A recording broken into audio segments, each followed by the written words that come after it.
अर्जुन ने द्रौपदी से कहा था कि कलयुग का सबसे पहला जो सिम्टम होगा वो स्त्रियों का अपमान करना होगा।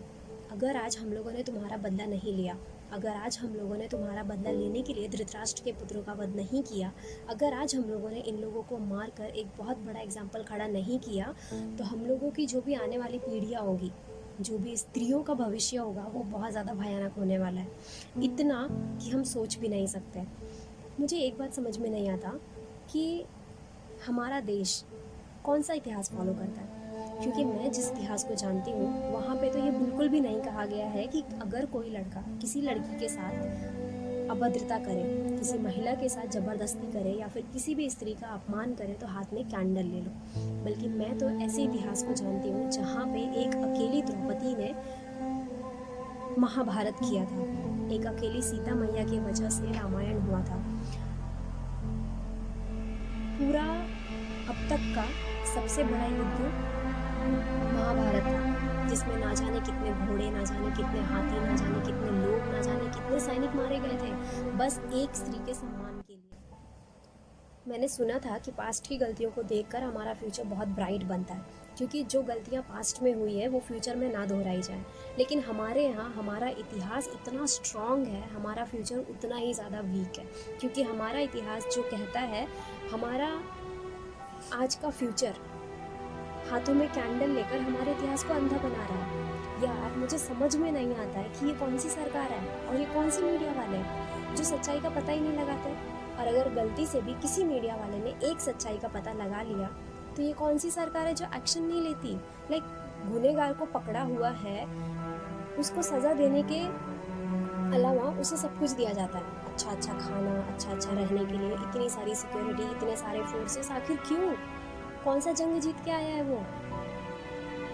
ना उसे दंड देना चाहते हैं, कुछ भी नहीं। वो इंसान को सज़ा तब तक नहीं मिलती जब तक वो खुद मर ना जाए, जब तक अपने पाप के बोझ तले वो घुट घुट कर मर ना जाए, तब तक हमारी सरकार उसे कोई भी सज़ा नहीं देती। नहीं चाहिए ऐसी सरकार, क्योंकि वो राजा नहीं जो अपनी प्रजा के लिए कुछ ना कर सके। जिसकी प्रजा सुरक्षित नहीं, ऐसे राजा का क्या फायदा।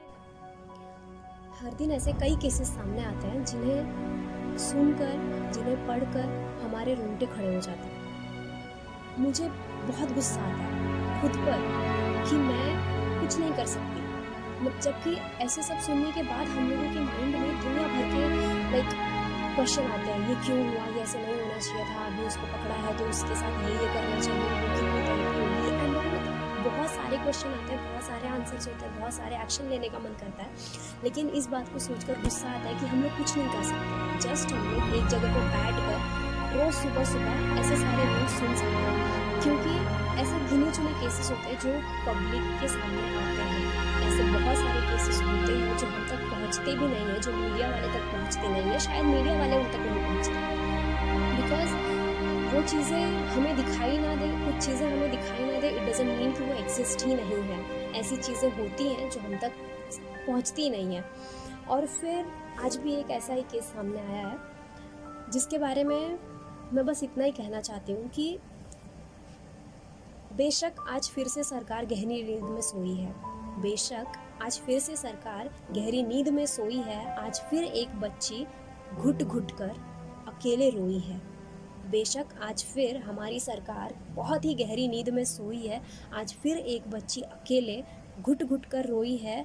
एक जानवर फिर अपनी भूख से अमीर हुआ और आज फिर एक परिवार ने अपनी उम्र भर की शोहरत एक पल में खोई है।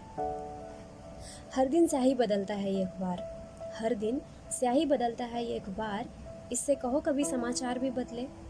हर दिन स्याही बदलता है ये अखबार, इससे कहो कभी समाचार भी बदले। समाज को स्वच्छ करने का आदेश जो देते हैं हमारी सरकार, समाज को स्वच्छ करने का आदेश जो देते हैं, उससे कहो कभी अपने विचार भी बदले। अंधे के साथ साथ गूंगी बहरी सब हो गई है ये सत्ता। अंधी तो पहले से ही थी और गूंगी भी थी और अब बहरी भी हो गई है। अंधे के साथ साथ गूंगी बहरी सब हो गई है ये सत्ता। अब बारी है कि खुद से कहो कि बस हुआ, अब बारी है कि खुद से कहो बस हुआ, ताकि ये सरकार भी बदले। इतना सब देखकर कोई एक्शन न लेना, मतलब कोई कैसे इंसान हो सकता है जो इतना सब कुछ देखे और कोई एक्शन ना ले? वो कैसे इंसान हो सकता है? और किसी को तकलीफ में डालकर तकलीफ में डालकर कोई कैसे शैतान हो सकता है? मतलब सोच कर रोंगटे खड़े हो जाते हैं, सोच कर रोंगटे खड़े हो जाते हैं कि कोई कैसे इतना बड़ा हैवान हो सकता है। इतना सब कुछ देख कर भी कोई एक्शन ना ले तो कैसे इंसान हो सकता है। मैं बस इतना ही कहना चाहूँगी